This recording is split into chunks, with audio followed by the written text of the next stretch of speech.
Can we keep going? Yeah. Hold on. Okay, go. Okay, so now that we've got our raw sausage in the pan, we're going to put the cooked sausage in as well. So we have 2 of the hunter sausages that I get from the Polish deli that's in my neighborhood. And I really love these sausages. It's mixed with venison and rabbit and also pork. There are some wild spices in here like juniper berries and also some really nice black pepper. I usually cut them in half and then in half again and then into little chunks this way. That way it doesn't get too small, but it's small enough for a bite or to bite in half depending on what part of the bread you happen to bite into. So once we finish cutting these up, we're going to put them in the pan with the mushrooms and the onions. And we want to give this a good thorough cook because this filling is really not going to be cooking very much at all once it's in the bread. It'll cook a little bit more, but most of the cooking is going to be done now. And you want to remember that with wild mushrooms, they take quite a bit more cooking than regular store-bought mushrooms do.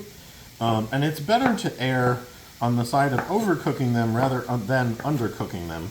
Mushrooms have pretty tough cell walls, and in order to get the most nutritional benefit out of them, you want to make sure you cook them down well so that those cell walls break down and the good nutrients inside the mushroom cells are available for your body to absorb. So we're going to let this cook here on the stove for a few minutes. I'm going to add in a little ground paprika.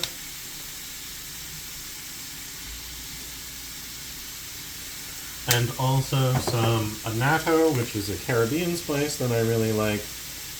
It gives a really good red flavor, and it's got kind of like a lemony, hot zest taste to it. And then also a little bit of cayenne pepper.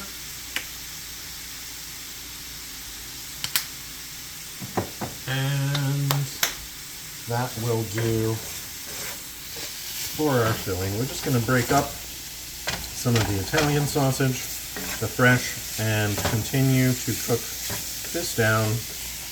And then when it's done, we're going to let it cool completely because it's got to go inside the bread.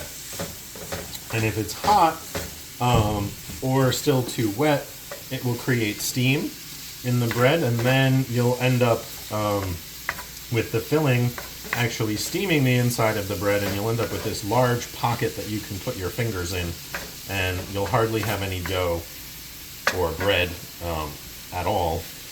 And then it will tell you that there was too much moisture in your filling, which is why you want to make sure that you cook it well, and then also let it cool down completely before you put it in the bread, so that it has a chance to dry, and all of the steam and other moisture that has been cooked in there has a chance to get out.